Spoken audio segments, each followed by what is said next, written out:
الحمدللہ وحدہ، اس کو بھی بند کر دیا اور بالکل صرف ایک آواز ہے۔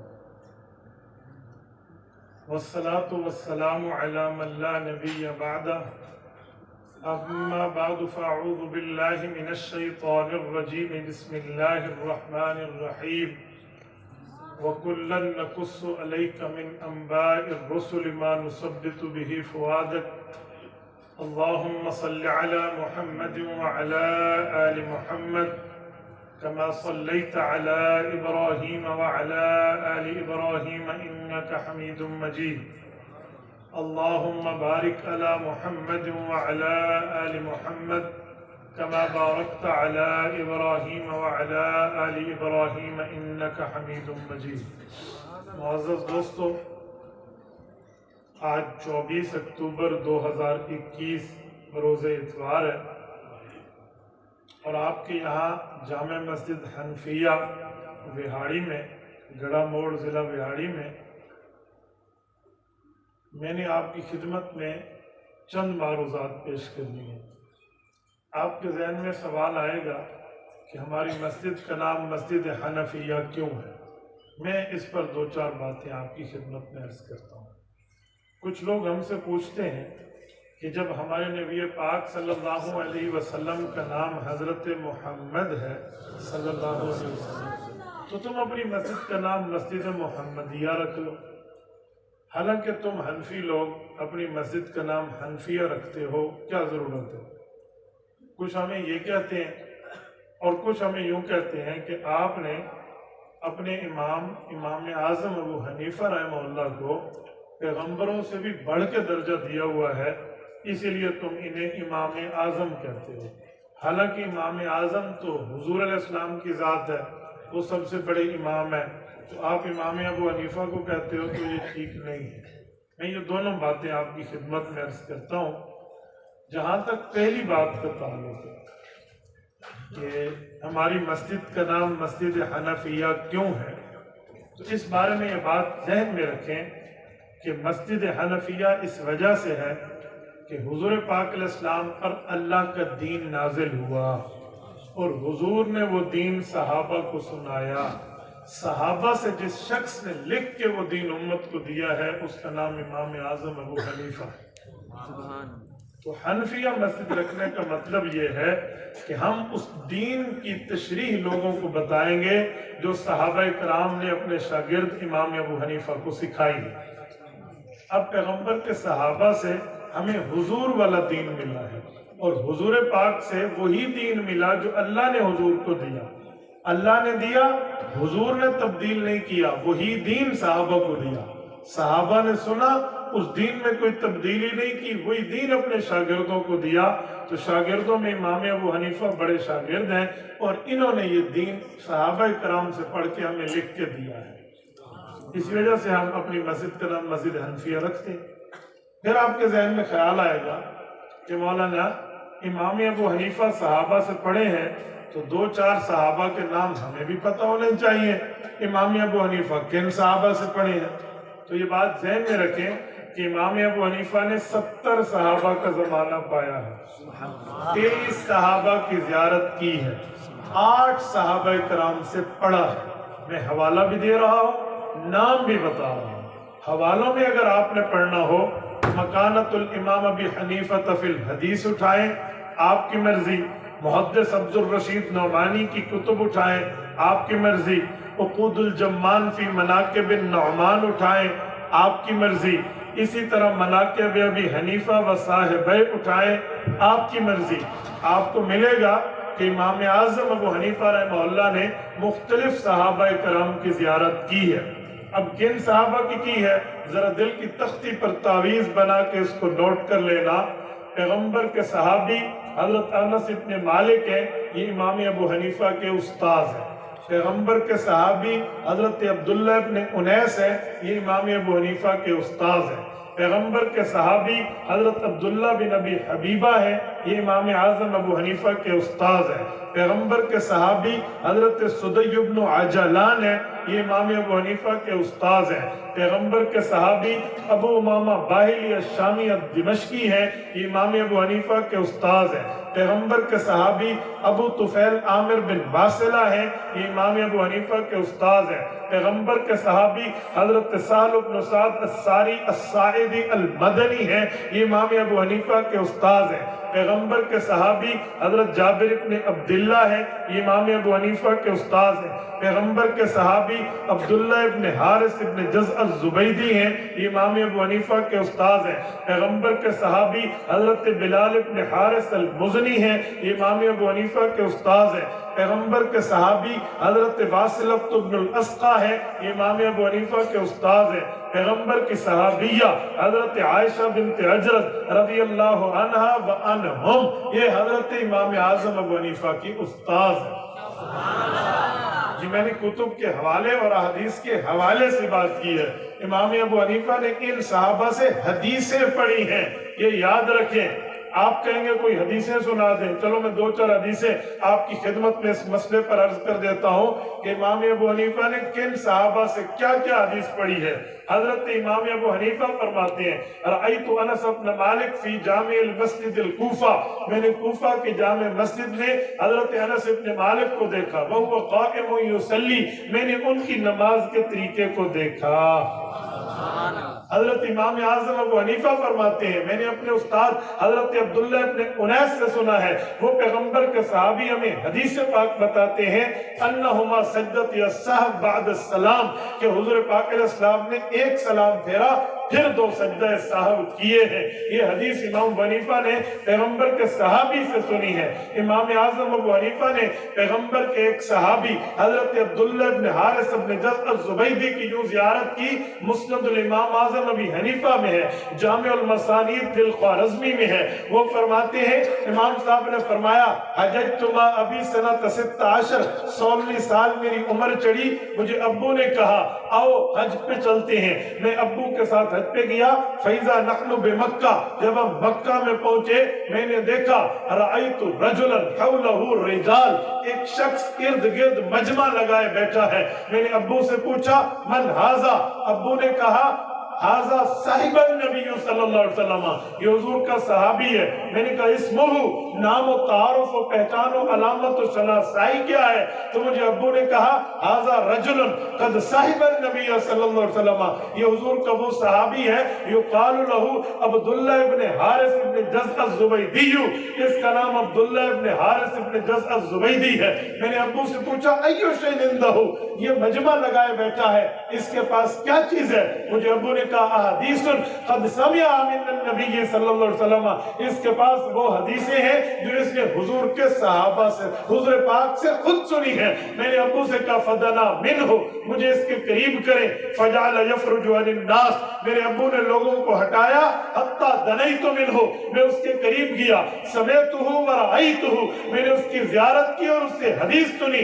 یقول قال رسول اللہ صلی اللہ علیہ وسلم، وہ صحابی حضور کی حدیث سنا رہے تھے کہ اللہ کے رسول نے فرمایا من تفقہ فی دین اللہ کفاہ اللہ ہمہ ورزقہ من حیث لا یحتسب، کہ حضور نے فرمایا جو فقہ کا علم حاصل کرے گا اللہ اسے دو انعام دے گا، ٹینشن سے فری کرے گا اور رزق ایسی جگہ سے دے گا جہاں گمان بھی نہیں۔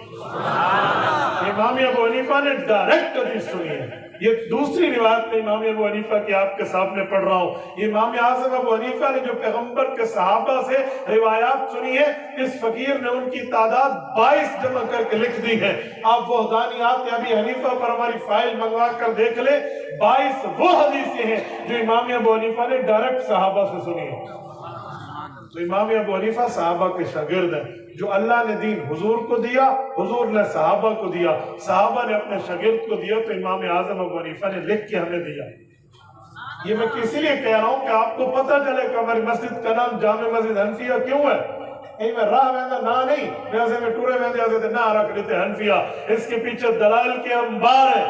میں ٹیکسلا میں تھا کچھ دنوں پہلے، 4 کالج کے نوجوان میرے پاس آئے جو پتہ نہیں ہے کوئی انجینئر کے فطرے سے متاثر تھے، مجھے آ کے کہتے ہیں حضرت گفتگو، میں جلسے کے بعد لیٹنے لگا، بالکل میں طبیعت میں تھکا ہوا تھا، میں نے کہا اچھا پوچھے کیا ہے؟ کہتے ہیں حضرت امام بخاری رحمت اللہ علیہ کی باتیں امام ابو حنیفہ کیوں نہیں مانتے تھے؟ امام بخاری کے پاس تو حدیثیں تھی اور امام ابو حنیفہ رحمت اللہ علیہ ان کی بات مان لیتے۔ تو مجھے سمجھ آیا کہ یہ بندے کے دل میں دین کا درد ہے لیکن دین کا علم نہیں ہے، اسے پتہ نہیں ہے امام بخاری اور امام ابو حنیفہ میں رتبہ بڑا کس کا ہے۔ تو میں نے اس سے کہا بیٹا آپ کی بات تو ٹھیک ہے، امام بخاری کی بات امام ابو حنیفہ کو مان لینی چاہیے تھی۔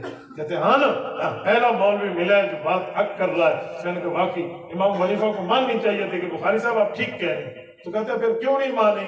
میں نے کہا اسی لیے کہ تیرا دماغ خراب ہے۔ اب وہ مجھے دیکھنے لگا بھی یہ کیا ہے؟ میں نے کہا اسی لیے کہ تجھے پتہ نہیں ہے کہ کون کب پیدا ہوا اور کب فوت ہوا۔ اور چاچے امام ابو حنیفہ فوت ہوئے سن 150 ہجری ہے، پورے 44 سال بعد 194 ہجری میں امام بخاری پیدا ہوئے۔ وہ امام بخاری کی پیدائش سے آدھی صدی پہلے ابو حنیفہ دنیا سے چلے گئے۔ تو یہ پتہ ہے کہ امام ابو حنیفہ کون ہے؟ اتنا پہلے؟ میں کہا چاچے تجھے ڈیٹ آف دا ڈیتھ نہیں پتا، ڈیٹ آف دا برتھ نہیں پتا، اپنی سالگرہ اپنے بچے کے تجھے بہت اچھی طرح یاد ہو، اور تجھے نہیں پتا امام ابو حنیفہ کے لیے جس نے پٹی پڑھا دی صحابہ کے شاگرد کے خلاف تو اس پٹی پہ چل پڑا۔ اور سن امام ابو حنیفہ کب پیدا ہوئے ہیں؟ اس بارے میں 3 قول ہیں، سن 80 سن 70 سن 60 ہجری کا۔ اگر سن 80 ہجری کا قول لیں صحابہ کا زمانہ 110 ہجری پہ ختم ہے تو 30 سال ابو حنیفہ نے صحابہ کا زمانہ پایا۔ سن 70 کا لیں 110 پہ صحابہ ختم ہے، 40 سال امام ابو حنیفہ نے صحابہ کا زمانہ پایا۔ اور سن 60 ہجری کا قول لیں تو 70، اس کے بعد 80، اس کے بعد 90، پھر 100، پھر 110، 50 سال امام ابو حنیفہ نے صحابہ کا زمانہ پایا۔ بھائی جو بندہ آدھی صدی صحابہ میں رہے، صحابہ میں اٹھے، صحابہ میں بیٹھے، صحابہ کی زیارت کرے، صحابہ سے پڑھے، صحابہ سے سمجھے، صحابہ سے حدیث یاد کرے، اس بندے کو دین کا پتہ نہیں تھا۔ تجھے پتہ ہے؟ اچھا پھر ان نوجوانوں کو کوئی بات سمجھ آئی، کہتے اچھا پھر مجھے کہتے اچھا مولانا ٹھیک ہے یہ بات تو کلیئر ہوگی کہ امام ابو حنیفہ درجے میں امام بخاری سے بڑے ہیں، لیکن ایک بات کہوں؟ میں نے کہا جی کہیں۔ کہتے امام ابو حنیفہ کہ خلاف امام بخاری نے حدیثیں کیوں لائی ہیں؟ میں نے کہا یہ بھی جھوٹ ہے، کوئی ایک حدیث مجھے دکھا جو امام حنیفہ کے خلاف ہو، جو دکھا دے میں تیری بات مانوں گا۔ بعض اوقات خلاف ہوتی نہیں ہے، تجھے نظر آتی ہے۔ کوئی کہ مولانا نے ٹوپی پہنی ہے، مفتی عبدالواحد قریشی نے پگڑی پہنی ہے، لہٰذا ان کا اختلاف ہے، آپ مان لو گے؟ ہم کہیں گے پیغمبر سے سر ڈھانکنا ثابت ہے، وہ ٹوپی سے ڈھانپے تھے، پگڑی سے ڈھانپے، ہو گیا تو اختلاف نہیں ہے۔ تو امام بخاری رحمہ اللہ کی حدیثیں ایسی جو تجھے سمجھ نہ آئے تو اہل علم کے پاس آ کر حل کرا لے، تجھے کس نے کہا اختلاف ہے؟ کوئی 1-2 بات پیش کر سن۔ میں نے کہا امام بخاری کون ہے؟ آؤ میں آپ کی خدمت میں بات کرتا ہوں۔ حضرت امام بخاری رحمہ اللہ نے صحیح بخاری شروع کی ہے۔ صحیح بخاری کا پہلا باب ہے، باب کیف کان بدء الوحی الی رسول اللہ صلی اللہ علیہ وسلم وبہ قال حدثنا الحمیدی قال حدثنا سفیان قال حدثنا یحیی بن سعید الانصاری انه سمع عقبۃ بن الوقاص اللیثی یقول سمعت عمر بن الخطاب علی المنبر وهو يقول سمعت رسول اللہ صلی اللہ علیہ وسلم علی المنبر قال رسول اللہ انما الاعمال بالنیات وانما لامرئ ما نوى فمن كانت هجرته الى الله ورسوله فهجرته الى الله ورسوله فمن كانت هجرته الى دنیا يصيبها او امرأة ينكحها فهجرته الى ما هاجر اليه۔ امام بخاری پہلی حدیث لائے ہیں، صحیح بخاری کی پہلی حدیث ہے، اس حدیث کا نام ہے حدیث المہاجر ام قیس۔ یہ وہ حدیث ہے جس میں حضور نے فرمایا اے لوگو عمل کا دار و مدار نیت پہ ہے، اگر ہجرت اللہ کے لیے کرو گے اللہ رسول تمہیں دل سے استقبال کر کے نیکی کی طرف راغب کریں گے، اگر تم دنیا اور عورتوں کے لیے ہجرت کے سفر کرو گے پھر تمہیں وہی ملے گا جو تمہاری نیت ہے۔ امام بخاری یہ پہلی حدیث لائے ہیں حضرت عمر سے، حضرت عمر کے شاگرد علقمہ ہے، ابن وقاص اللیثی ہے، ان سے سنا ہے سفیان سے، سفیان کے شاگرد حمیدی ہیں، حمیدی نے سنا ہے اور امام بخاری کو سنایا ہے۔ حمیدی کون ہے؟ اس کا نام بخاری کے حاشیے میں ہے، وہ عبداللہ ابن زبیر المکی، یہ عبداللہ ابن زبیر مکی ہے. یہ شاگرد کس کا ہے؟ یہ شاگرد عبد الرزاق ابن حمام الصنعائی الیمنی کا ہے. عبد الرزاق شاگرد امام ابو حنیفہ کا ہے. اور میں نے کہا اللہ کے بندے، امام بخاری نے بخاری شروع کی ہے امام ابو حنیفہ کے شاگرد سے روایت لا کر، وہ اپنے استاد پر کیسے رد کر سکتا ہے؟ اور سن، امام بخاری کی امام ابو حنیفہ کے شہر سے، امام بخاری کی امام ابو حنیفہ کے کوفہ سے، امام بخاری کی امام ابو حنیفہ کے محدثین سے اتنا پیار تھا. امام بخاری نے صحیح بخاری ختم کی ہے. آخری کتاب کا نام ہے کتاب التوحید والرد علی الجہمیہ. اس کا باب نمبر 93 ہے. امام بخاری باب لائے ہیں، باب بنزع الموازین القسط لیوم القیامہ وان اعمال بنی آدم وقولهم یوزن وقال مجاہد القسطاس العدل بالرومیہ. امام بخاری اس پر حدیث لائے ہیں. حدیث میں امام بخاری نے سند یوں ذکر کی ہے، وبه قال حدثنا احمد بن اشتاب قال حدثنا محمد بن فضیل عن عمارة بن القعقاع عن ابي زرعة عن ابي هريرة رضي الله عنهم عن النبي صلى الله عليه وسلم قال النبي صلى الله عليه وسلم كلمتان حبيبتان الى الرحمن خفيفتان على اللسان ثقيلتان في الميزان سبحان الله وبحمده سبحان الله العظیم. امام بخاری رحمہ اللہ فرماتے ہیں حضرت ابو ہریرہ نے فرمایا میرے پاک پیغمبر نے فرمایا دو باتیں ایسی ہیں جو اللہ کو بہت محبوب ہے، وہ تمہاری زبان پہ ہلکی ہے، میزان عمل میں بھاری ہے. ان میں ایک بات سبحان اللہ و بحمدہ ہے، ایک جملہ سبحان اللہ العظیم ہے.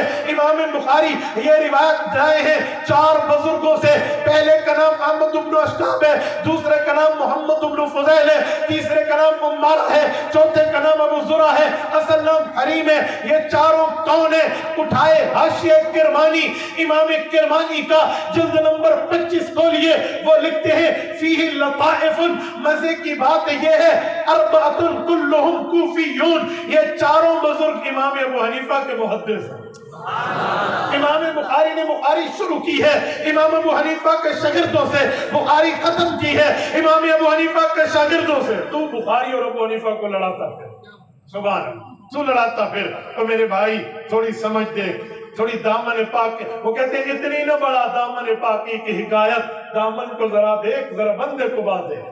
تو میں اپنے استاد، اپنے پیر، اپنے مرشد، اپنے بڑے، اپنے والد کے خلاف جملے کسوں، ان کے خلاف رد کروں، ان کے خلاف کتابیں لکھوں، ان کے خلاف دلائل لاؤں. لوگ کہیں گے تو ابے کا قدردان نہیں ہے، استاد کا قدردان نہیں ہے، پیر و مرشد و شیخ کا قدردان نہیں ہے. چھوٹا منہ اور بڑی بات تو اپنے اساتذہ کے خلاف بولتا ہے.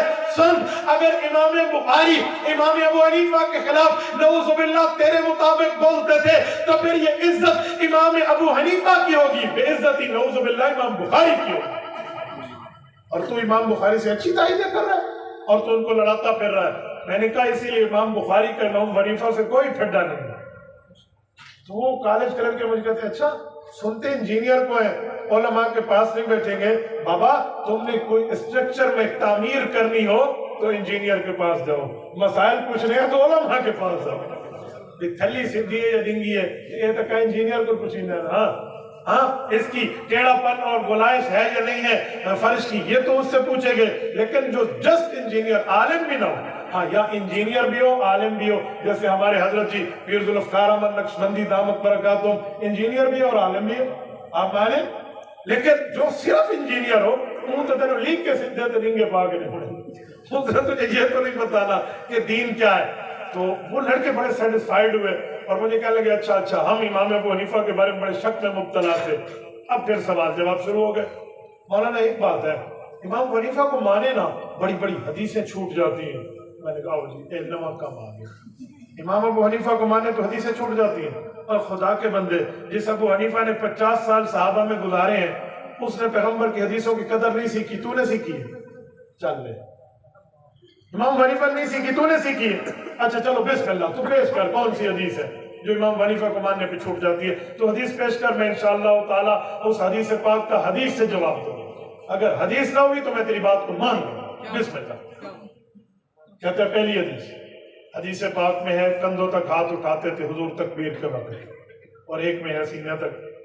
تم حنفی صرف کانوں تک اٹھاتے ہو. ٹھیک ہے یہ بھی حدیث ہے، لیکن یہ دو تم کیوں چھوڑ جاتے ہو؟ میں نے کہا تم کیا کرتے ہو؟ کہتے میں کبھی یہاں سے ہاتھ اٹھاتا ہوں، کبھی کندھے سے اٹھاتا ہوں، کبھی کان سے اٹھاتا ہوں۔ تو میں نے کہا پھر؟ کہتے ابو حنیفہ صرف کان سے اٹھانے کا کہہ گئے اور تم سارے ان پہ پکے کھلوتے ہوئے سارے اس پر پکے ہو گئے، ہم کان پہ ہاتھ اٹھائیں گے تو لہٰذا حدیثیں چھوٹ نہیں گئی۔ تو میں نے کہا بات تو تیری ٹھیک ہے، حدیثیں تو 3 ہیں۔ جب ہم اس طرح کہنا تو پھر اگلے کا دل بڑا ہوتا ہے، مولوی مان گیا۔ میں نے کہا بات تو تیری ٹھیک ہے کہ حدیثیں تو 3 ہیں، باقی ادھر بھی ہے، ادھر بھی ہے اور ادھر بھی ہے۔ تو کہتے ہاں نا مولوی صاحب انصاف دی گل کرو نا، تو پھر آپ ایک پہ عمل کیوں کرتے ہیں؟ میں نے کہا اب ذرا چپ، اب میری باری ہے۔ امام ابو حنیفہ صرف صحابہ کو دیکھنے والا نہیں ہے، صحابہ سے پڑھنے والا بھی ہے۔ تو امام ابو حنیفہ نے ان سے پوری حدیثیں پڑھ کے مسئلے کو یاد کیا ہوا ہے۔ امام صاحب فرماتے ہیں حدیثیں تو 3 ہو گئی، میں سمجھانے کے لیے کہہ رہا ہوں، ایک ہے سینے تک، ایک ہے کندھے تک، ایک ہے کان تک۔ تو تکبیر کے وقت اگر ہم سینے پہ ہاتھ اٹھائیں تو 2 حدیثیں چھوٹ جائیں گی، اور اگر کندھے پہ ہاتھ اٹھائیں تو اوپر والی چھوٹ جائے گی۔ تو اس لیے ایسا کریں کہ تینوں پہ عمل ہو جائے۔ تو کیا کریں؟ تو کہا حنفیوں تم ہاتھ یہاں سے لے جاؤ گے، پہلی حدیث پہ عمل، کندھے پہ گزرے گا، دوسری پہ عمل، کانوں پہ پہنچے گا، تینوں پہ۔ تو چاچا بن کے بیٹھے کہ امام ابو حنیفہ کو مانے تو حدیثیں چھوٹ جاتی ہیں۔ 10 اور کے لیے جب میں نے انہیں یوں سمجھایا نا، یوں انگلیوں میں 2 اور 2 4 کی طرح، تو ان کی بات سمجھ آئی کہ مولانا اچھا امام صاحب تو بڑے چنگے بندے ہیں، ایسی تو کسی اور سمجھائی۔ یعنی لوگ ان کو یہ بتاتے ہیں کہ نعوذ باللہ امام ابو حنیفہ کو دین میں نعوذ باللہ چوری کرنے والا ہے، حالانکہ یہ پیغمبر کے صحابہ سے پڑھا ہے، پیغمبر کے صحابہ کا براہ راست شاگرد ہے۔ اللہ اکبر، نعمت کو تم مصیبت سمجھ بیٹھے ہو بھائی، دوست کو دشمن سمجھ بیٹھے ہو، اچھے کو برا سمجھ بیٹھے ہو، میٹھے کو کھٹا سمجھ بیٹھے ہو تم۔ تو امام ابو حنیفہ کی تو قدر۔ کہتے ایک بات اور، میں نے کہا جی۔ مولانا امام ابو حنیفہ فرماتے ہیں کہ جب امام قرآن پڑھے تو مقتدی کو نہیں پڑھنا چاہیے، حالانکہ حدیث پاک میں ہے کہ جس نے سورۃ فاتحہ نہیں پڑھی اس کی نماز نہیں ہوگی۔ میں نے کہا بات تو آپ کی ٹھیک ہے، حدیث تو ہے۔ کہتے ہیں نا، انصاف کی بات کر رہے ہیں، بڑی انصاف کی بات کر رہے ہیں، پیغمبر کی صحیح حدیث ہے، جس نے سورۃ فاتحہ نہیں پڑھی اس کی نماز نہیں ہوتی۔ تو کہا ابو حنیفہ کیوں کہتے ہیں؟ میں نے کہا بڑا اوکھا مسئلہ ہے، کی کریے دسو۔ تو اس پر پریشان نہ ہونا، میں بعض اوقات دلیل بڑے لیٹ دیتا ہوں۔ توے پہ روٹی لگانی ہے نا، فوراً نہیں لگاتے، پہلے اسے گرم ہونے دو، ٹھنڈے پہ ضائع ہو جاتے ہیں۔ اگلے کو پہلے تھوڑا چڑھ کے آنے دو، وہ سمجھے کہ احناف کے پاس دلائل نہیں ہے، وہ 2 4 5 6 پوائنٹ مار کے خود کو 30 31 32 مارخان بنا لے، پھر بات کرو۔ حدیث تو واقعی ہے، بالکل ٹھیک ہے، لا صلاۃ لمن لم یقرأ بفاتحۃ الکتاب، جس نے سورۃ فاتحہ نہیں پڑھی نماز نہیں ہوتی۔ لیکن ابو حنیفہ کیوں کہتے ہیں؟ تھوڑا سا سوچو۔ ہاں سوچو، ہاں میں نے سوچ لیا، بتاؤ۔ میں نے کہا امام حنیفہ کہتے ہیں کہ پہلے مسئلے پر عمل قرآن پہ ہوگا یا حدیث پہ ہوگا؟ کہتے ہیں بات تو قرآن پہ ہوگی۔ تو میں نے کہا امام کے پیچھے پڑھنے نہ پڑھنے پہ قرآن پاک میں ہے کہیں؟ کہتے پڑھنے کا حکم تو کہیں نہیں ہے۔ میں نے کہا قرآن سن کے خاموش رہنے کا حکم قرآن میں ہے؟ اب چپ، سبحان اللہ، حدیث پہ لے آیا، قرآن چھڑا دیا، چھڑا دیا ہمیں قرآن کریم کا مسئلہ کہاں جائے گا؟ تو ڈائریکٹ حدیث پہ لے، حدیث میرا ایمان ہے، حدیث کا منکر بے ایمان ہے، لیکن پہلا نمبر تو قرآن ہے۔ قرآن پہ اس مسئلے میں کچھ ہے تو قرآن کریم ذرا پیش کر دے، ہے تو ہاں کر، نہیں تو نہ کر، پھر حدیث پڑھ لیتے، مجھے کوئی اعتراض نہیں ہے۔ اب اس مسئلے پہ ان کے پاس قرآن ہے، حقیقت میں قیامت کی صبح تو آ سکتی ہے اس مسئلے پر قرآن پیش کرے، اس مسئلے پر یہ فقیر قرآن پیش کرے گا۔ فقیر سے مراد حنفی، صرف میں نہیں تو سنت آنکھوں میں میرے منہ سے پیپٹ باندھن کہ یک مولوی کو پیش کرتے ہیں۔ ٹھیک، قرآن کریم سورت نمبر 7 سورت اعراف آیت نمبر 204، یہ وہ سورت ہے جس کی کل آیتیں 206 ہیں، سیکنڈ لاسٹ سورت، بالکل اس سے 2 آیتیں پہلے سورت ختم ہوئی۔ قرآن کریم میں اللہ فرماتے ہیں سورت اعراف آیت نمبر 204، وَإِذَا قُرِئَ الْقُرْآنُ فَاسْتَمِعُوا لَهُ وَأَنصِتُوا لَعَلَّكُمْ تُرْحَمُونَ۔ 4 باتیں کریں۔ نمبر 1، وَإِذَا قُرِئَ الْقُرْآنُ، جب قرآن پڑھا جائے، تم نے 2 کام کرنے ہیں، تیسرا کام اللہ کرے گا۔ 4 کام ہے نا، 1 کام قرآن پڑھا جائے، 2 کام تم نے کرنے ہیں، تیسرا اللہ کرے گا، ترتیب میں 4 ہو جائیں گے۔ وَإِذَا قُرِئَ الْقُرْآنُ، جب قرآن پڑھا جائے تم نے پہلا کام کرنا ہے، فَاسْتَمِعُوا لَهُ، غور سے سننا ہے، فَاسْمَعُوا نہیں ہے کہ سنتے بھی رہو اور بولتے بھی رہو، نہیں، فَاسْتَمِعُوا لَهُ، اسماع اور ہے، استماع اور ہے، سماع اور ہے، استمع، ایک ہے نا اسمع کلامی، میری بات سن، ایک ہے استمع کلامی، میری بات غور سے سن، فَاسْتَمِعُوا لَهُ، غور سے سننا ہے، یعنی باقی کم چھڑ دینا ہے، نمبر 1۔ نمبر 2، وَأَنْصِتُوا، زبان سے چپ رہنا ہے، انصت ينصت انصات، زبان کو لگام دے دینا۔ قرآن پڑھا جائے، 2 کام ہم نے کر لیے، 3 ہو گئے۔ چوتھا، لعلکم ترحمون، رب تمہارے اوپر رحمت بھیجے۔ قرآن نے فیصلہ کر دیا کہ قرآن کے مقابلے میں قرآن نہیں پڑھو، تو فوراً وہ مجھے لڑکا کہتا ہے کہ مولانا میں مان گیا، صبح میں، مغرب میں، عشاء میں، جمعہ میں ہم نہیں پڑھیں گے کہ ہم قرآن سن رہے ہوتے ہیں، لیکن ظہر اور عصر میں تو ہم نہیں سن رہے نا، امام تو نہیں پڑھتا۔ تو اس وقت میں نے کہا چاچے تجھے کس نے کہا کہ ظہر عصر میں امام نہیں پڑھتا؟ دوستو ظہر عصر نہیں پڑھتا، ظہر عصر میں امام نہیں پڑھتا ہے، تجھے کس نے کہا؟ کہتا میں سنتا نہیں ہوں۔ میں نے کہا جب تو نہ سنے تو پھر کچھ بھی نہیں۔ اب امریکہ میں اذان آ رہی ہے، تو نے نہیں سنی، انہوں نے اذان نہیں دی۔ اور چاچے یہ کون سی بات ہے؟ امام 5 نمازوں میں پڑھتا ہے، فرق یہ ہے کسی میں اونچا پڑھتا ہے، کسی میں آہستہ پڑھتا ہے۔ اور یہ نمازیں 2 ہیں، ایک جہری ہے اونچی آواز سے، ایک سری ہے آہستہ آواز سے۔ نمازیں 2 تھی تو اللہ نے حکم بھی 2 دیے، جہری نماز کے لیے فَاسْتَمِعُوا لَهُ، سری نماز کے لیے انصتوا۔ پتہ چلا امام اونچا پڑھے غور سے سنو، امام آہستہ پڑھے چپ پھر بھی رہو۔ نمازیں 2 ہیں تو آیتیں بھی 2 ہیں، نمازیں 2 ہیں تو حکم بھی 2 ہیں، نمازیں 2 ہیں تو باتیں بھی 2 ہیں۔ اگر ہم چپ رہیں گے تو پھر زلزلے نہیں آئیں گے، کیوں؟ لعلکم ترحمون، رحمتیں آئیں گی۔ تو پتہ چلا ہم قرآن سن کے چپ نہیں رہیں گے تو زلزلہ آئے گا، فساد ہوگا، بدامنی ہوگی، پھڈا بنے گا، لوگاں گردار باغ رولا پوسی۔ آپ چاہتے ہو امن امان سے رہیں تو فَاسْتَمِعُوا لَهُ وَأَنصِتُوا لَعَلَّكُمْ تُرْحَمُونَ۔ لعلکم ترحمون کا معنی رحمت نازل ہے نا، تو رحمت تب آئے گی جب آپ قرآن کے مقابلے میں قرآن نہیں پڑھیں گے۔ یہ میں نہیں کہتا، امام ابو حنیفہ نہیں کہتا، اللہ کا قرآن کہتا ہے۔ اس میں تو آدھی دلیل ان کی صاف ہو گئی نا۔ اچھا اس مسئلے پہ آپ کے پاس قرآن ہے؟ میں نے کہا دیکھو تمہیں کیسی غلط پٹی پڑھائی امام حنیفہ کے خلاف کہ امام حنیفہ حدیث نہیں مانتا، تو اسی حدیث سے چھٹو اور قرآن توڑے ہاتھ تو جا رہے ہیں، قرآن کا مسئلہ تیرے ہاتھ سے جا رہا تھا۔ پھر میں نے کہا امام صاحب کے پاس مسئلے پہ قرآن ہے، آؤ ذرا حدیث پاک۔ صحیح مسلم کیسی کتاب ہے؟ کہتے بالکل صحیح ہے۔ میں نے کہا دیکھ لے صحیح مسلم صحیح ہے؟ کہتے جی صحیح ہے۔ میں نے کہا جلد اول صفحہ 178 کتاب الصلاۃ، ابو بکر ابن ابو شیبہ کی روایت اٹھائے۔ حضرت امام مسلم رحمۃ اللہ علیہ حدیث پاک بیان فرماتے اللہ کے رسول نے فرمایا 3 باتیں۔ انما جعل الامام لیتم بہ، امام اس لیے بنا جاتا ہے اس کی بات مانو۔ یا رسول اللہ کیسے مانے؟ فرمایا فَإِذَا كَبَّرَ فَكَبِّرُوا، امام تکبیر کہے تم تکبیر کہو۔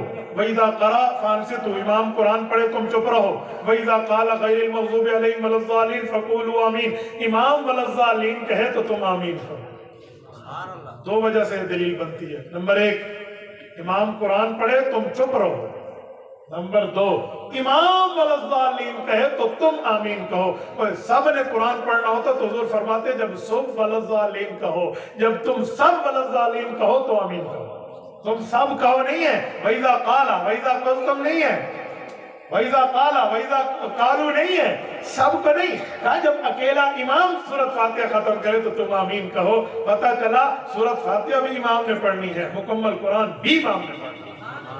صحیح مسلم میں، اور مزے کی بات بتاؤ، صحیح مسلم کی تمام روایات اٹھائیں، کسی روایت میں ایسے روایت نہیں ہے جہاں امام مسلم کہیں کہ یہ صحیح حدیث ہے ساری صحیح، لیکن کسی پہ خود نہیں کہتے۔ یہ واحد حدیث ہے جس پہ شاگرد نے پوچھا استاد جی یہ صحیح ہے، تو امام صاحب نے کہا جی ہاں انہو صحیح ہو، واحد حدیث ہے۔ میرے بھائی اتنا کھرا اور واضح مسئلہ تھا، تو نے اسے کھوٹا بنا دیا۔ مجھے کہتا ہے کہ پھر جو سورۃ فاتحہ نہیں پڑھو اس کی نماز نہیں ہوتی، یہ تو آپ نے صحیح حدیث مانی ہے، یہ کہاں جائے گی؟ میں نے کہا صحیح ہے، سر آنکھوں پہ، لیکن مسئلہ یہ ہے کہ یہ حدیث بتائی کس نے؟ کہتے حضور نے۔ میں نے کہا چھلانگ نہیں مارنے دوں گا، بات پوری کرنا۔ یہ حدیث بتائی کس نے؟ پیغمبر کے صحابی۔ کہتے ہاں صحابی نے بتائی حضور سے سن کے۔ میں نے کہا پھر صحابی نے آگے بھی کچھ بتایا؟ اس حدیث کے آگے بھی ایک لفظ لکھا ہوا ہے، ذرا وہ تو سنا دے۔ کہتے مجھے تو نہیں بتایا۔ میں نے کہا پھر تسی ادھا مسئلہ پکا لے، پورا سن لے۔ اس حدیث میں لکھا لا صلاۃ لمن لم یقرأ بفاتحۃ الکتاب، سورۃ فاتحہ نہیں پڑھو گے نماز نہیں ہوگی۔ شاگرد نے حضرت استاد صحابی رسول جابر ابن عبداللہ سے پوچھا، جلد اول ابواب الصلاۃ جامع ترمذی ہے، صحیح روایت ہے۔ کہا استاد جی یہ تو بتائیں سورۃ فاتحہ نہیں پڑھیں گے نماز نہیں ہوگی. یہ حضور نے آپ کے سامنے حدیث کس کو کہی تھی؟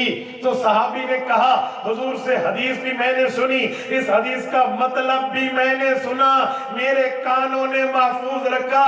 انما اذا کان وحدہ, یہ اکیلے نمازی کو حکم تھا. اکیلا تو پوری نماز پڑھتا ہے. فائنل ہو گئی بات.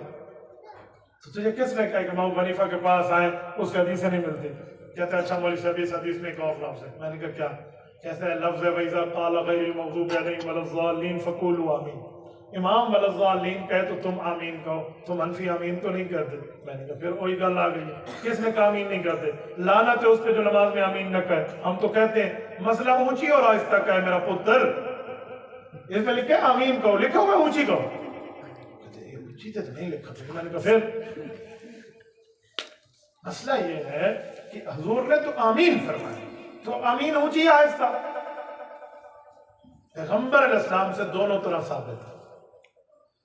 جامع ترمذی جلد اول باب الصلاۃ باب فی التعمین, حضرت صحابی راوی ہیں حضرت وائل بن حجر رضی اللہ عنہ, دونوں روایتیں ان سے. وہ فرماتے ہیں وَإِذَا قَالَ صلی اللہ علیہ وسلم وَلَا الضَّالِّينَ فَقَالَ آمین وَمَدَّ بِهَا صَوْتَهُ وَخَفَضَ بِهَا صَوْتَهُ. حضور پاک علیہ السلام نے ایک مرتبہ اونچی کہی اور پھر آہستہ بھی کہی. تو حضور سے تو دونوں ثابت ہیں. تو مجھے کہتے ہیں مولوی صاحب جب دونوں ثابت ہیں تو پھر کبھی کبھی تم بھی اونچی کہہ دو. آپ بھی کہیں گے مولوی صاحب اتنا قرآن نہیں ہونا, غلط ہے اردو ٹھیک ہے. اب ذرا سنیں. میں نے کہا میرے بھائی, مولا مجھے ہاتھ دکھا. میں نے کہا میرے بھائی ایک بات طے کر پکی, اور آپ بھی ذرا دماغ کو اپڈیٹ رکھ کر میری بات سنیں. حضور نے اونچی بھی کہی اور آہستہ بھی کہی, دونوں ثابت ہیں یا نہیں ہیں؟ بولیے. امام بن کے یا مقتدی بن کے؟ نہیں پسند. حضور نے امام بن کے اونچی کہی یا مقتدی بن کے؟ بولیے. تو پھر تو ہم مقتدیوں کو کیوں کہتے ہیں اونچی کہی؟ تو امام کا مسئلہ نہیں سمجھے. حضور نے جو اونچی کہی, حضور مقتدی تھے یا امام تھے؟ تو پھر امام کا مسئلہ ہے, تو مقتدیوں کو کیوں کہتے, تو مقتدی بن کے کیوں کہہ رہے؟ تو پھر امام کے اوپر حل کر لیتے, یا تو مقتدیوں کو مجھے دکھا. اے اللہ کے بندے, حضور پاک نے اونچی اس لیے کی تاکہ صحابہ کو پتہ چلے کہ میں یہاں آمین کہتا ہوں. اور یہ صرف یہ ایک اونچی نہیں کہی, ایک حدیث میں سبحانک اللہم بھی اونچی پڑھی حضور نے. تو حضور نے اونچی سبحانک اللہم پڑھی, تو نے کبھی سبحانک اللہم تو اونچی نہیں کہا. اس لیے کہ حضور بتائیں کہ ادھر میں چپ نہیں رہتا, میں ایسا پڑھتا رہتا ہوں, اس لیے کہا. یہ کہتے ہیں مولوی صاحب بات تو ٹھیک ہے, لیکن حدیث میں ہے کہ جس کی آمین فرشتوں کی آمین سے مل گئی غفر لہ ما تقدم من ذنبہ وما تاخر ومن وافق تامینہ تامین الملائکہ. حدیث ہے جس کی آمین فرشتوں کی آمین سے مل گئی اس کے گناہ بخش دیے گئے. میں نے کہا بالکل ٹھیک ہے. کہتے ہیں پھر تو میں نے کہا ہم بھی آمین کہتے ہیں. اس میں لکھا ہوا ہے جس کی اونچی آمین فرشتے سے ملی.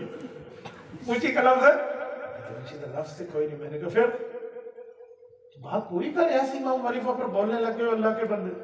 اچھا کہتے ہیں ایک حدیث پاک ہو گئے بخاری شریف میں. میں نے کہا سر آنکھوں پہ لے آئیے, پوچھئے, بتائیے کون سی حدیث ہے؟ کہتے ہیں امن ابن زبیر ومن معه فإن في المسجد لجتا. حدیث پاک میں حضرت عبداللہ بن زبیر اور ان کے ساتھیوں نے آمین کہی اور مسجد گونج اٹھی. میں نے کہا بالکل حدیث ہے بخاری میں. کہتے پھر میں نے کہا وہ نماز کی نہیں تھی, دعا کی تھی. اس پوری حدیث کا نماز کا لفظ ہی نہیں ہے چاچے. جیسے میں کہوں اللہ آپ کو مدینہ لے جائے, آمین, مسجد گونج اٹھی. اب کہو نماز ہے, پورا تو نماز کا لفظ بھی نہیں ہے فَإِنَّ لِلْمَسْجِدِ لَجَّةً میں, وہ تو دعا کی آمین ہے. یا تو نماز کا لفظ دکھا دے. میں چیلنج سے کہتا ہوں اس حدیث پاک میں نماز کا لفظ ہی نہیں. اور جب گالی ہو گئی بھائی تھوڑا گزارا. امام حنیفہ نے صحابہ سے پڑھا ہے, جامعہ کسی مدرسے میں بیٹھ کے دور حدیث نہیں کیا. تو اس بندے کو کہتے ہیں وہ سارے مسئلے بابا جی ابو حنیفہ پکائے ہوئے ہیں, بڑے کو نہیں چھیڑتے, بڑے کی بات مانتے ہیں, بڑوں پر اعتماد کرتے ہیں, بڑوں پہ بے اعتمادی نہیں کرتے. امت میں اتحاد تب آئے گا جب بڑوں پر اعتماد والا مزاج ہوگا. میں لڑانے نہیں آیا, میں گریبان پکڑوانے نہیں آیا, میں کسی پہ اعتراض کر کے اس سے بے عزت کرنے نہیں آیا, اللہ معاف کرے. میں صرف اپنے مسئلے کی دلیل دینے آیا ہوں. ورنہ سمجھنا میں کسی پہ اعتراض کروں, کسی پہ اعتراض کرنے کا شوق نہیں ہے. ہمارے پاس اپنے دلائل ہی بہت ہے. میں اپنے بندوں کو اپنی مسجد میں اپنے مسئلوں کی دلیلیں بتا رہا ہوں۔ میرے دوستو یہی تو ہے پیار اور محبت کا درس کہ دلیل کی دنیا میں بات کرو، گالیوں میں بات نہیں کرو۔ اور میں ایک جملہ مزید آپ کو سمجھانے کے لیے کہتا ہوں۔ اچھا چلو پہلے یہ بات بعد میں، اس کو میں مکمل، جب میں نے یہ حدیثیں انہیں سنائی تو مجھے کہتے ہیں مولانا ٹھیک ہوگا، لیکن آہستہ کہنے کی دلیل کیا ہے؟ میں نے کہا میں بتاتا ہوں۔ صحیح بخاری سچی کتاب ہے، باقیوں میں تجھے صحیح بخاری یاد ہے، ادھر آمین کے مسئلے پر بخاری کیوں نہیں ہاتھ لگا؟ صحیح بخاری میں قال عطا آمین دعا، امام عطا ابن ابی رباح رحمہ اللہ کی روایت موجود ہے، فرمایا آمین کہنا یہ دعا ہے، اور دعا کے لیے قرآن میں حکم لکھا ہے ادعوا ربکم تضرعا وخفیا، اللہ سے دعا آہستہ مانگو تو زیادہ اچھا ہے۔ اونچی مانگ سکتے ہو، منع نہیں ہے، لیکن آہستہ مانگو تو زیادہ اچھا ہے۔ تو امام ابو حنیفہ کہتے ہیں آمین کے مسئلے پہ ہم قرآن پہ عمل کر کے حدیث اور قرآن دونوں کو اکٹھا چلائیں گے۔ کوئی اور غلطی کرو، ہمارے دوستوں کے ہاتھ کھڑے ہو گئے، ہمارے مسئلہ پورا ہو گیا۔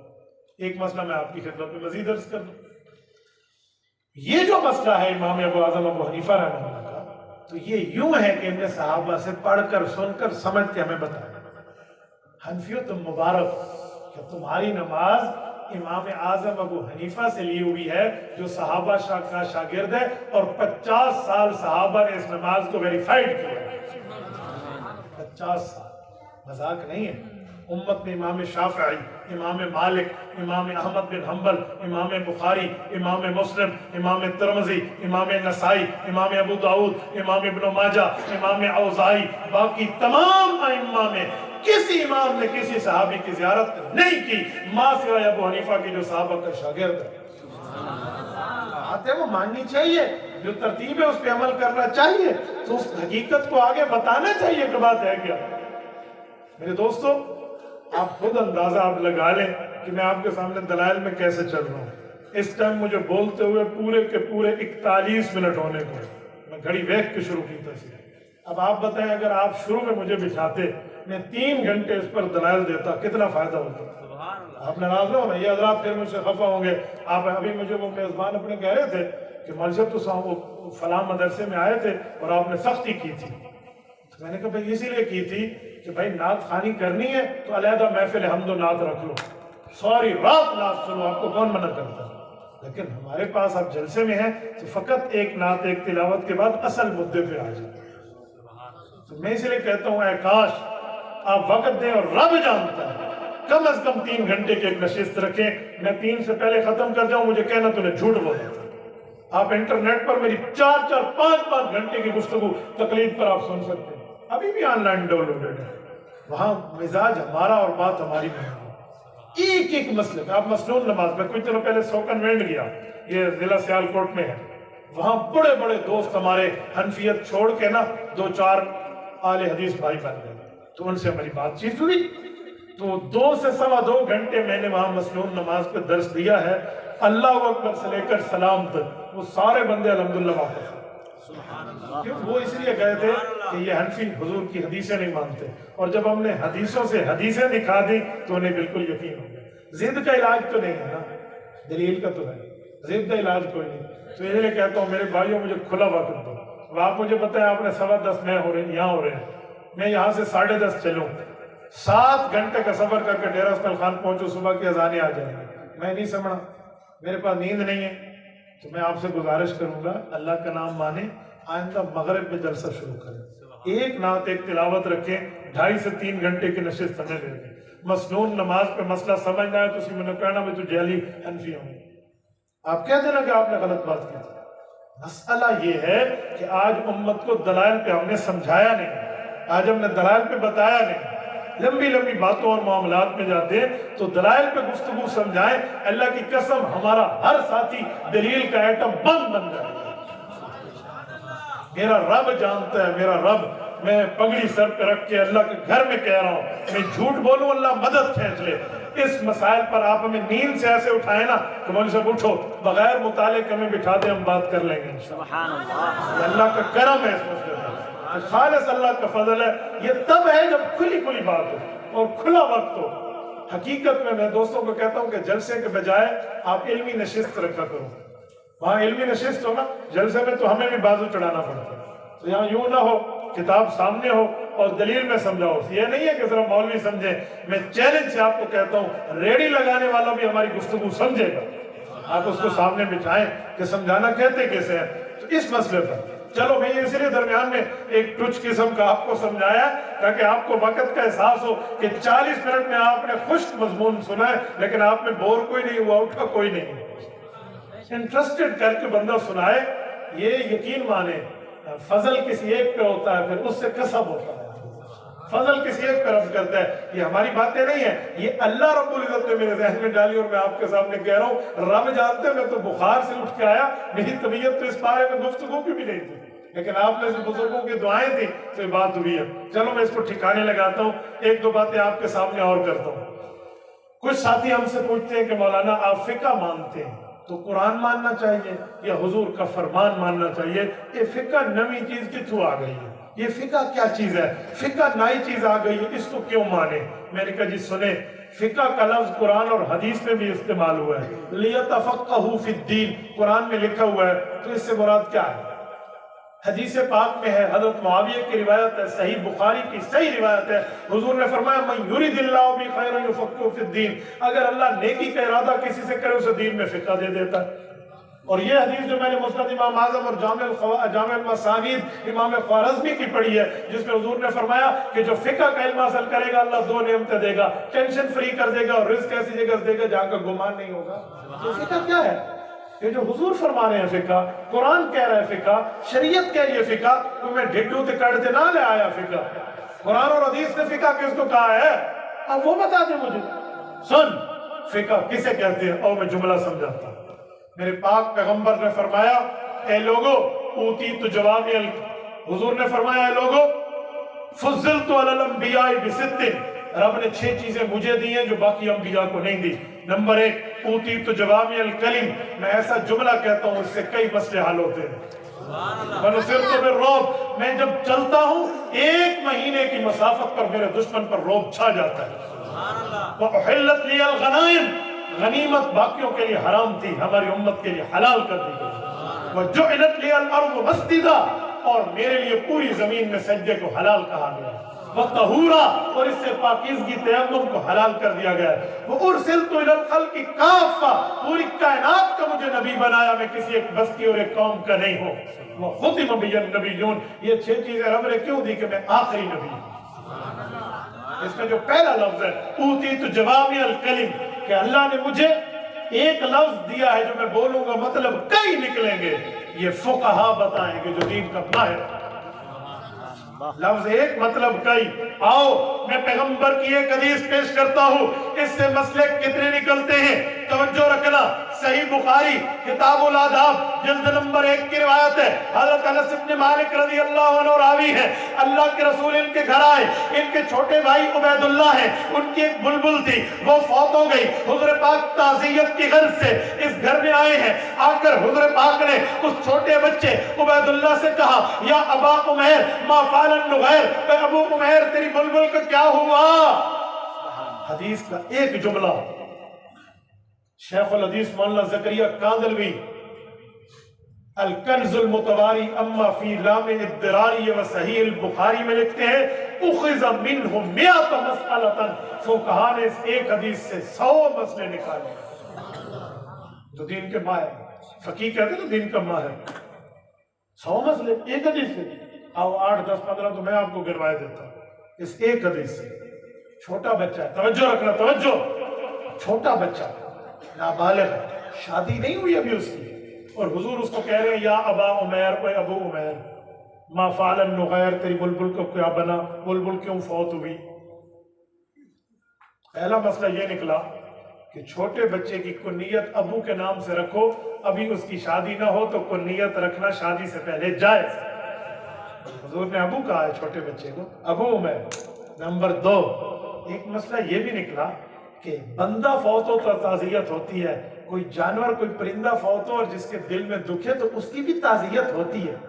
کسی بھی ماں جو فوت ہو وجہ تو تعزیت نہیں ہوگی یار, 5-5 لاکھ کی ایک بھینس آتی ہے تو جانور کی تعزیت بھی مسنون ہے. اس حدیث سے دوسرا مسئلہ نکلا. نمبر 3 پیغمبر کائنات بچے سے بات کر رہے ہیں تو پتہ چلا جو بڑا بن جائے تو وہ یہ نہ کہے میں بڑا ہوں، میں چھوٹے سے بات نہیں کرتا، وہ چھوٹے سے چھوٹی زبان میں بات کر سکتا ہے۔ چھوٹی زبان سے بچوں والی باتوں میں بچوں سے، مثلا پیغمبر کی تو ہر چیز اعلیٰ ہے۔ اور ایک مسئلہ اس سے یہ بھی نکلا کہ ما فعل النغیر، تیری بلبل کیوں مری؟ حالانکہ کہنا چاہیے تیری بلبل کو اللہ نے کیوں مارا، تو یہ اللہ کی طرف نسبت نہیں ہے، یہ تو غیر اللہ کی طرف نسبت ہے۔ یہ کیا مطلب؟ تو پتہ چلا مجازی نسبت غیر اللہ جائز ہے۔ جیسے بخار سے مر گیا، تپے دق سے مر گیا، کرونا سے مر گیا، کینسر سے مر گیا، ایکسیڈنٹ سے مر گیا، نا بابا، یحیی و یمیت، موت دینے والا تو اللہ ہے۔ کرونا نہیں ہے، بخار نہیں ہے، ایکسیڈنٹ نہیں ہے، تپے دق نہیں ہے، کینسر نہیں ہے، آپ نے غیر اللہ کو مارنے والا ممیت کیوں کہہ دیا؟ ہم نے کہا، ہم نے نہیں کہا، مجازی نسبت کسی اور کی طرف ہو سکتی ہے۔ کینسر سے مرا، مارا تو اللہ نے، بخار سے مرا، مارا تو اللہ نے، تپے دق سے مرا، مارا تو اللہ نے، ایکسیڈنٹ سے مرا، مارا تو اللہ نے، کرونا سے مرا، مارنے والا تو اصل فاعل اللہ ہے، لیکن مجازن نسبت غیر اللہ کی ہو سکتی ہے۔ تبھی حضور نے فرمایا ما فعل النغیر، تیری بلبل کیوں مری؟ ایک مسئلہ اور بھی نکلا، وہ کیا ہے کہ گھروں میں پرندے پالنا جائز ہے۔ اگر ناجائز ہوتے تو حضور پاک اس بلبل کے پالنے پر منع فرماتے۔ ایک مسئلہ یہ بھی نکلا کہ اگر والد اپنی اولاد کو کوئی چیزیں خرید کے دے اور ایسی چیزیں ہوں جو گناہ کی نہ ہو تو یہ خرچہ کرنا والد کا جائز ہے۔ ایک مسئلہ یہ بھی نکلا کہ حرم مکی کے اندر شکار کرنا پرندوں کا منع ہے، لیکن یہ حرم مدنی میں بات ہے تو حرم مدنی میں شکار کرنا جائز ہے۔ حدیث ایک ہے، مسئلے کئی نکلتے ہیں۔ شیخ مولانا حافظ ابن حجر اسقلانی نے فتح الباری میں لکھا خذ منہ 60 مسئلہ تھا، 60 مسئلے تو ہم نے نکالے۔ تو بھائی حدیث ایک ہے، اتنے مسئلے وہاں سے کون نکالتا ہے؟ جو دین کا ماہر ہوتا ہے، اس ماہر کو فقیہ کہتے ہیں۔ اور فقیہ پچھلی امتوں میں نہیں ہے، فقیہ موسیٰ علیہ السلام کی امت میں نہیں ہے، عیسیٰ علیہ السلام کی امت میں نہیں ہے، داؤد علیہ السلام کی امت میں نہیں ہے، سلمان علیہ السلام کی امت میں نہیں ہے، یونس علیہ السلام کی امت میں نہیں ہے، یوسف علیہ السلام کی امت میں نہیں ہے، زکریا و یحییٰ و دانیال و ابراہیم و اسماعیل، حزقیل، حضرت شمویل، حضرت داؤد، اور آگے چلتے جائیں حضرت نوح، حضرت شیش، حضرت آدم علیہ السلام نے کسی ایک نبی کی نبوت کے دور میں فقیہ نہیں ہے، حضور پاک کے دور میں ہے۔ کیوں؟ الحمدللہ الذی جعل ولایت الانذاری للفقہاء بعد الانبیاء، حضور آخری نبی ہیں، جب پہلے نبی جاتا پھر اس کی قیادت نبیوں کے ہاتھ میں ہوتی، نبی کی نائبیت کی حیثیت سے مسئلے بتاتا۔ اب حضور کے بعد نبی نہیں آنا، وَخُتِمَ بِهِ النَّبِيُّونَ، حضور آخری نبی ہے تو حضور کا امتی فقیہ بن کے امت کی قیادت کرے۔ یہ ختم نبوت کا ثمرہ ہے، ختم نبوت کی وجہ ہے، ختم نبوت کا پھل ہے جو فقہاء کے ذریعے ہم تک دین سمجھایا ہوا پہنچا ہے۔ اور آپ ہمیں اعتراض کر کے کہہ دیں جی حنفی حدیثہ نہیں مننا، کہ حنفیاں جہنم جانے میں حدیثہ نہیں مننی ہے۔ ہمیں قبر کا نہیں پتا، ہمیں آخرت کا نہیں پتا، ہمیں عذاب کا نہیں پتا، ہمیں دوزخ کا نہیں پتا، ہمیں آگ کا احساس نہیں ہے۔ کیسی ہمارے اوپر آپ نے فتووں کے بازار گرم کر کے رکھ دیا کہ احناف حدیث پاک سے منکر ہے۔ اس دھرتی پہ اگر حنفی حدیث کا منکر ہے تو دھرتی پر کوئی حدیث کا قائل نہیں ہے جو پیغمبر کے صحابہ سے ڈائریکٹ پڑھنے والا ہو۔ امام ابو حنیفہ کوئی آج کا بندہ نہیں ہے، کیسی سادی بات۔ امام ابو حنیفہ کی نماز غلط ہوتی، کوئی ایک صحابی تو امام صاحب پہ رد کرتا۔ جرت کر کے اس دھرتی پر، اس کرۂ ارض پر، اس آسمان کے نیچے اور زمین کے اوپر ایک روایت صحابی کی دکھا دیں امام حنیفہ پہ رد موجود ہے۔ صحابہ نے تو امام حنیفہ کو سینے سے لگا کر بات کی ہے، تو وہ اعتراض نہیں کرتے جو پیغمبر کے صحابہ اس امت کے معیار حق و صداقت ہے۔ ہم اس سے بڑے آ گئے، ہم ان سے بڑے آ گئے۔ اچھا، آپ کے ذہن میں ایک اور بات بھی آئی کہ مولانا صحابہ کرام کے اگر اتنے آپ قائل ہیں تو ابو بکر صدیق کی تقلید کرو اور خود کو صدیقی کہو، کیوں امام حنیفہ کی تقلید کر کے حنفی کہتے ہیں؟ شاید آپ کو کوئی کہے حضرت عمر کی تقلید کر کے فاروقی کہہ دو، حضرت عثمان و علی کی تقلید کر کے عثمانی و حیدری و علوی کہہ دو، تو صحابہ کی تقلید کیوں نہیں کرتے؟ آؤ میں اس کا جواب بھی دیتا ہوں۔ پیغمبر کریم صلی اللہ علیہ وسلم نے دین صحابہ کو دیا، اگر صحابہ نے مکمل دین لکھ کے دیا ہے تو دکھاؤ، یا سنا کے دیا ہے تو دکھاؤ۔ صحابہ نے دین سنایا ہے، کچھ لکھوایا ہے، کچھ سنایا اور بتایا ہے۔ تو امام حنیفہ نے لکھا ہوا بھی لیا اور بتایا ہوا بھی لیا، اکٹھا کر کے لکھ کے ہمیں دیا ہے۔ امام حنیفہ کا کوئی اپنا دین نہیں ہے، صحابہ کا دیا ہوا ہے۔ تو فرق یہ ہے کہ اس نے لکھوایا ہے، اسی لیے فقہ حنفی کہتے ہیں، ورنہ یہ فقہ الرسول ہے، فقہ صحابہ ہے۔ اس نے صرف لکھا ہے۔ آپ کے ذہن میں آئے گا لکھنے پہ اس کے نام کی فقہ تم نے الاٹ کر دی؟ جی ہاں، صحیح بخاری کو حدیث محمدی کہہ دو نا، حدیث بخاری کیوں کہتے ہو؟ صحیح مسلم کو حدیث رسول کہہ دو، صحیح مسلم میں امام مسلم کی لکھی ہو کیوں کہتے ہو؟ وہ بھئی لکھے امام بخاری تو حدیث بخاری، لکھے امام مسلم تو حدیث مسلم، لکھے امام ابو داؤد تو حدیث سنن نبی داؤد، لکھے امام ابن ماجہ تو حدیث سنن ابن ماجہ، لکھے امام ابو شعیب نسائی تو حدیث نسائی، لکھے امام ترمذی تو حدیث ترمذی۔ اور بابا حدیث حضور کی ہیں، لکھنے والے بخاری، ترمذی، ابن ماجہ، امام نسائی، امام مسلم ہے، تو نسبت ان کی ہوئی۔ ایسے ہی مسئلے حضور اور حضور کے صحابہ کے لکھی ابو حنیفہ نے ہے تو فقہ حنفی کہتے ہیں۔ مسئلہ یہ ہے۔ اب کوئی کہے یہ کس کا پانی ہے؟ اجی نیسلے کا پانی ہے، تو کہے ہم تو نہیں پیتے، انزل اللہ من السماء ماء، ہم تو اللہ کا پانی پئیں گے۔ یہ کس کا پانی؟ جی نلکے کا پانی ہے، جی میں تو نہیں پیتا، انزل اللہ من السماء ماء، اللہ کا پانی پیوں گا۔ بھئی یہ کس کا پانی ہے؟ جی کنویں کا پانی ہے، جی میں تو نہیں پیتا، میں تو اللہ کا پانی پیوں گا، انزل اللہ من السماء ماء۔ لوگ کہیں گے عقل نو ہاتھ مارو ایک کملیاں تے جملیا، اور خدا کے بندے ذرا سمجھ، پانی اللہ کا ہے، نکلے نلکے سے تو نلکے کا پانی، پانی اللہ کا ہے، نکلے موٹر سے تو موٹر کا پانی، پانی اللہ کا ہے، نکلے کنویں سے تو کنویں کا پانی، پانی اللہ کا ہے، بادل سے آئے تو بارش کا پانی، پانی اللہ کا ہے، دریا سے آئے تو دریا کا پانی، نہر سے آئے تو نہر کا پانی، سمندر سے آئے تو سمندر کا پانی، اور اسی طرح گلاس میں آئے تو گلاس کا پانی، ٹینکی سے ٹوٹی میں آئے تو ٹوٹی کا پانی۔ پانی اللہ کا ہے، جس سے پانی نکلتا ہے، نسبت اس کی طرف ہوتی ہے۔ اور مسئلے فقہ، شریعت، دین، الفاظ، مذہب، اسلام حضور اور حضور کے صحابہ کا دیا ہوا ہے، لکھا ابو حنیفہ نے ہے تو فقہ حنفی کہتے ہیں۔ بات ہے میرے بھائی، اللہ آپ کو میں خوش و خرم رکھے، دین اور شریعت پہ عمل کی توفیق عطا فرمائے۔ اقول قولی ھذا واستغفر اللہ وآخر دعوانا الحمدللہ رب العالمین۔ میرا دل اس گفتگو پہ سیر نہیں ہوا، یہ آپ کو پتا ہو، یہ میں نے آپ کو جھلکی دی ہے۔ آپ اللہ کے لیے کھلا وقت میں دیا کریں اور جیتا جاگتا وقت دیا کریں، ادھی رات نہیں جو لوگ کی ستے پہ عمل۔ تو اس لیے مسئلہ ہے، تو آئندہ آپ کھلا ٹائم کی میں آپ سے امید رکھوں تو پھر انشاءاللہ میں آپ کو بات سمجھا پاؤں گا۔ اور آخر میں آپ سے ایک گزارش کرتا ہوں، آپ کی توجہ ہے؟ انشاءاللہ 4 بندے کہنا توجہ ہے؟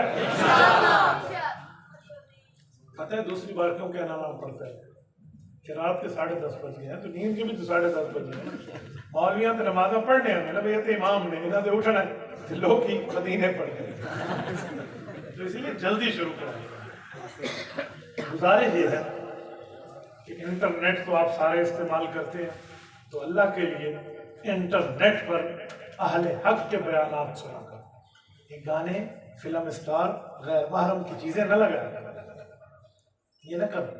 ہماری گفتگو براہ راست نشر ہوتی ہے، مفتی عبدالواحد قریشی فیس بک پہ رائٹ کریں تو آپ کو ہمارا 1 ملین پلس 2 لاکھ فالوورز ملیں گے، 1 ملین سے اباؤٹ 2 لاکھ ہو چکے ہیں، تو یہ چیزیں آپ کو ملیں گی۔ آپ اس کو فالو کریں، آپ تک روزانہ کے لیکچرز آئیں گے۔ آپ میرا انعام یوٹیوب پہ لکھ کے آپ کو 2.25 لاکھ سبسکرائبر ملیں گے۔ آپ اس چیزوں کو آگے لے کر چلیں، یہ اللہ کا فضل ہے کہ اللہ نے اس عمر میں اتنی ترتیب عطا فرمائی، تو آپ کریں گے نا۔ اور میرے جانے کے بعد یہ نہ کہنا کہ مسجد میں بٹھا کے مولوی نے انٹرنیٹ کی ترغیب دے دی ہے، جی نہیں، ترغیب نہیں دی، ترتیب دی ہے۔ ترغیب کا مطلب ہے سارے کرو، اور ترتیب کا مطلب ہے کہ جو غلط کر رہے ہیں وہ ٹھیک کریں۔ تو میں ترتیب دے رہا ہوں، ترغیب نہیں دے رہا۔ حضرت جی مولانا الیاس دہلوی رحمۃ اللہ علیہ نے مستورات کی تبلیغی جماعت شروع فرمائی، تو کسی نے کہا تو ہم نے عورتوں کو گھروں سے نکال دیا۔ حضرت نے فرمایا نہیں، عورتیں میں نے گھروں سے نہیں نکالی، عورتیں پہلے نکلی ہوئی تھیں، میں نے رخ بدلا ہے کہ بازار نہ جاؤ، اللہ کے راستے میں آ جاؤ۔ بابا میں نے بھی رخ بدلا ہے کہ اہل باطل نہ دیکھو، اہل حق کو دیکھ لو۔ جزاکم اللہ۔